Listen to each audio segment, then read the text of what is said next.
ఏంటి సార్ పార్థసారథి మారుస్తారు, ఆయన టీడీపీలో చేరుతారు అని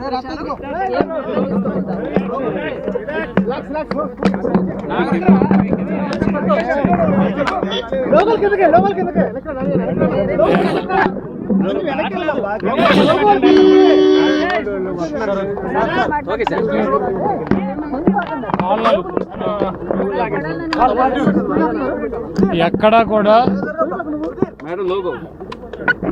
ఏ అభ్యర్థిని మార్చినా కూడా ముఖ్యమంత్రి గారు క్యాంప్ ఆఫీస్కి పిలిచి వాళ్ళతో మాట్లాడి నిన్ను ఎందుకు మార్చాల్సి వస్తుంది ఏంటని చెప్పి మారుస్తున్నారు. ఇవన్నీ కూడా పార్సార్ని మారుస్తారు, నానిని మారుస్తారు, ఇంకోళ్ళని మారుస్తారు అన్నది ఇవన్నీ కూడా ప్రచారం తప్పించి వాస్తవం కాదు.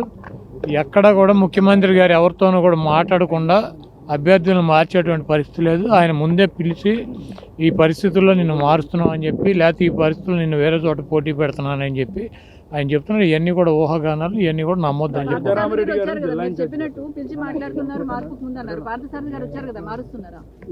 పార్థసారథి వచ్చాడు, పామర అనిల్ వచ్చాడు, గుడివాడ నుంచి నేను వచ్చా, బందర్ నుంచి నాని వచ్చాడు, అవినిగడ్డ నుంచి సింహాద్రి రమేష్ గారు వచ్చాడు, మా పార్లమెంట్ నుంచి 5 ఎమ్మెల్యేలు వచ్చారు. మీరు సారథి గురించి ఎందుకు అడుగుతున్నారు?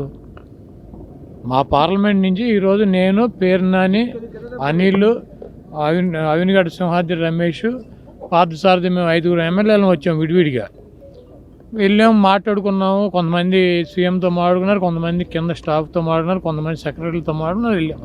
మీరు ఎందుకు ప్రత్యేకించి పార్థసారథి వచ్చాడు అన్నారు? పార్థసారథి ఎప్పుడు కొత్తగా వచ్చాడు ఆఫీస్కి? రెగ్యులర్గా పార్టీ మా సీఎం ఆఫీసు, మా ఎమ్మెల్యేలు మేము వచ్చి వెళ్ళే దాన్ని ఎందుకు వార్త కింద పరిగణిస్తున్నారు? ఎక్కడ కూడా పార్థసారథి వెళ్ళిపోతానని చెప్పలేదు, సీఎం గారు లేకపోతే నేను సీటు ఇవ్వలేదని చెప్పలేదు. ఇవన్నీ కూడా ఊహాగానాలు. మా పక్క పార్లమెంట్ నుంచి కూడా 4 వచ్చారు. ఎవరు ఏ సీట్ అయితే మారుస్తున్నారో వాళ్ళనే పిలిచి సీఎం గారు మాట్లాడుతున్నాడు డైరెక్ట్గా. దీంట్లో ఎమ్మెల్యేలను పిలిచి ఎంపీ గురించో, ఎంపీలను పిలిచి ఎమ్మెల్యేల గురించో చర్చించి మా ఒపీనియన్ తీసుకుని మార్పులు చేర్పులు ఉండవు.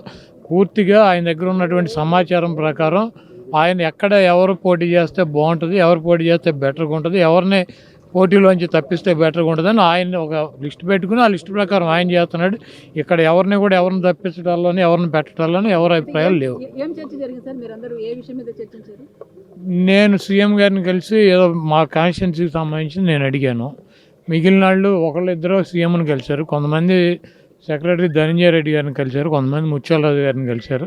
అక్కడ సీఎం వాళ్ళు మాకు ఎక్కడన్నా కలెక్టర్లకో లేకపోతే అధికారులతోనో ఎక్కడన్నా పెండింగ్లో ఫైల్స్ ఉంటే ఆ ఫైల్స్ క్లియర్ చేయమని, ఎన్నికలు వస్తున్నాయి కాబట్టి మాకు అడ్వాంటేజ్ ఉంటుంది కాబట్టి అక్కడ అధికారులు మా మాట పట్టించుకోకపోతే ఇక్కడికి వచ్చి చెప్పుకొని అవన్నీ క్లియర్ చేయించుకున్నాం. అంతేగాని దీనికేం పెద్ద మీరే చెబుతున్నారు కదా రేపు సాయంత్రానికి వస్తుందని. మీడియా కన్నా మాకేం తెలుస్తుంది? మా పేరు ఉందో లేదో కూడా మీరే చెబుతున్నారు.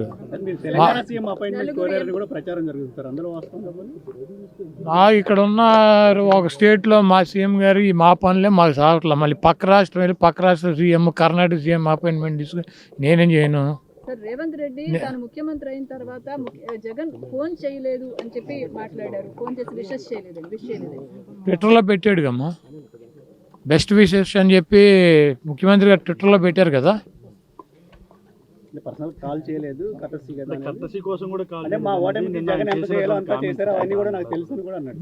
అంటే రేవంత్ రెడ్డి గారు మేము కాంగ్రెస్ పార్టీనే ఆయన గెలిపిస్తాక మేము అక్కడ కూర్చొని పనిచేయటానికి కాదు, కాంగ్రెస్ పార్టీని గెలిపిస్తాకి మేము అది జగన్మోహన్ రెడ్డి గారు మేము కాంగ్రెస్ పార్టీనా? మేము తెలంగాణలో ఏ పార్టీకి మద్దతు తెలపలేదు. మేము అక్కడ ఉన్నటువంటి పార్టీని కూడా తీసేసి వచ్చి ఇక్కడ మేము ఆంధ్రప్రదేశ్ వరకు పరిమితం అయ్యాం. అక్కడ ఎవరు గెలుస్తారు, ఎవడు ఓడిపోతాడు అన్నది మాకు సంబంధం లేని విషయం. మాకు జగన్మోహన్ రెడ్డి గారు ఎగబడిపోవటం ఉండదు, దూరంగా వెళ్ళిపోవటం ఉండదు. ఆయన లిమిట్స్లో ఉంటాడు. ట్విట్టర్లో పెట్టాడు ఆయనకు అభినందనలు అని చెప్పి, ఆయన ఫోన్ చేసి అభినందించలేదు. ఆయనకంటే కేసీఆర్ గారు తొంటిరిగింది కాబట్టి ఆయన పరామర్శించాడు. ఈయనకి తొంటేం విరగలేదు కదా, ఈయన వెళ్ళి పరామర్శించారు అవటాకి. రాజశేఖర రెడ్డికి సంబంధించి రాజశేఖర రెడ్డి మరణానికి సంబంధించి కొన్ని కీలక వ్యాఖ్యలు చేశారు. 2009లో కొంతమంది టీడీపీ అదేవిధంగా టీఆర్ఎస్ ఎమ్మెల్యేని లాక్కునే ప్రయత్నం చేశారు, అందుకే ప్రకృతి బ్యాలెన్స్ చేసిందన్నట్టు వ్యాఖ్యానించారు రేవంత్ రెడ్డి. రేవంత్ రెడ్డి గురించి ఇక్కడ ఆంధ్రప్రదేశ్లో డిస్కషన్ చేయటం, ఇక్కడ పెద్ద పట్టించుకోవటం అంత అవసరం లేదు. ఒకవేళ నాకు లేకపోతే మాకు ఎవరికైనా అపాయింట్మెంట్ కావాలంటే డైరెక్ట్గా ఢిల్లీ వెళ్తే సోనియా గాంధీ, రాహుల్ గాంధీ, ప్రియాంక గాంధీ అపాయింట్మెంట్లు దొరుకుతాయి. అక్కడి నుంచి ఒక ఫోన్ చేయించుకుంటే ఇక్కడ రేవంత్ రెడ్డి చేస్తాడు. కాబట్టి ప్రత్యేకంగా మాకు రేవంత్ రెడ్డి అపాయింట్మెంట్ తీసుకోవటం, రేవంత్ రెడ్డి దగ్గరికి వెళ్ళటం, ఇది రేవంత్ రెడ్డి ఏదైనా ప్రాంతీయ పార్టీనా? రేవంత్ రెడ్డి ఏమైనా సుప్రీమా? వాళ్ళే ముఖ్యమంత్రిగా పెట్టుకున్నారు, ఆయన ఆ పదవిని ఎంజాయ్ చేయమనండి. ఊరిని ఇవన్నీ ముఖ్యమంత్రి గురించి వాళ్ళ గురించి నాకు ఫోన్ చేయలేదు, ఏం దీనికి ఫోన్ చేసేది?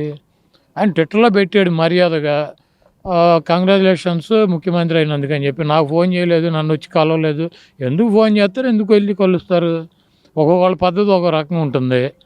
మా చంద్రబాబు నాయుడు అయితే ఎవడు ముఖ్యమంత్రి అవుతాడని చూసుకుంటూ ఉంటాడు, కౌంటింగ్ టపటప్ ఫోన్ కొట్టి నేనే నిన్ను గెలిపించానని చదువుతాడు. మాకు ఆ పరిస్థితి లేదు, మేము అంత ఎగబడాల్సిన అవసరం లేదు. కాబట్టి ఇవన్నీ రేవంత్ రెడ్డినో లేకపోతే పక్క రాష్ట్ర ముఖ్యమంత్రులనో పట్టించుకునే టైం జగన్మోహన్ రెడ్డి గారికి లేదు. మాకు ఇక్కడ మా రాష్ట్రము, మా రాష్ట్ర పరిస్థితులు, ఇక్కడ ఉన్నటువంటి ప్రజానీకం, ఇక్కడ ఉన్నటువంటి పొలిటికల్ సిచ్యువేషన్స్లోనే మేము ఉంటాము. మాకు ఈ రాష్ట్రంలో తప్పించి పక్క రాష్ట్రాల్లో మాకు పార్టీ ఉంది కదా, ఎందుకు తీసాం? వద్దనుకునే కదా.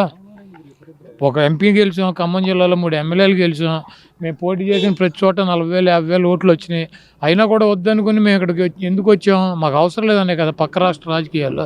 మళ్ళీ ఇప్పుడు ఏదో ఇవన్నీ కూడా ఏపీఎన్ రాధాకృష్ణ పని పాట లేకుండా అక్కడ ఒక సొల్లు ఎకిలి పురాణం అని ఒకటి పెట్టి ఆ ఎకిలి ప్రోగ్రాంలో పెట్టే కార్యక్రమం ఇవన్నీ పెద్ద మాట్లాడుకోవడం. షర్మిల గారికి ఏపీలో సపోర్ట్ అందిస్తాను, ఏపీలో షర్మిల గారికి పూర్తిగా సపోర్ట్ అందిస్తాను ఎవరు? రేవంత్ రెడ్డి రేపు వచ్చేయండి. లేకపోతే ఆయన్ని వచ్చి ఇక్కడ ప్రెసిడెంట్ అవ్వమనండి. రేవంత్ రెడ్డి సపోర్ట్ అందిస్తాం కాదు, లేదా అక్కడికి ముఖ్యమంత్రి పదవి రిజైన్ చేసి ఇక్కడికి వచ్చి Andhra Pradesh working buys Congress party president అవ్వమనండి. ఇప్పుడు వాళ్ళ పార్టీకి వాళ్ళు అందించుకోక ఎవడికి అందిస్తాడు? ఆయన చంద్రబాబు నాయుడిని గెలిపించాలంటే షర్మిల గారికి అందించాల్సిందే కదా, తప్పదు కదా.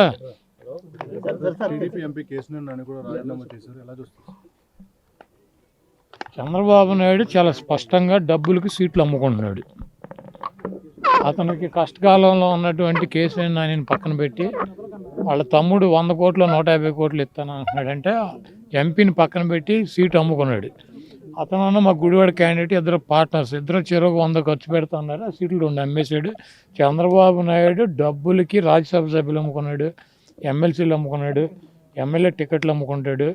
ఆడు చంద్రబాబు అనేవాడు 420 ఎన్టీఆర్ఆర్ పెట్టినటువంటి పార్టీలో పందికొక్కులాగా చేరి డబ్బులు నిన్న అక్కడ మీటింగ్లో చెబుతున్నాడు, మీరందరూ నేను 45 ఒక్కొక్కళ్ళకి పిల్లలకి 15,000 ఇస్తాను సంవత్సరానికి, మీరు 4-5 పిల్లల్ని కనమని చెప్పి. ఆ 15,000 నీ పప్పు గడికి వాడికి ఆడితో కనిపించవు 4-5.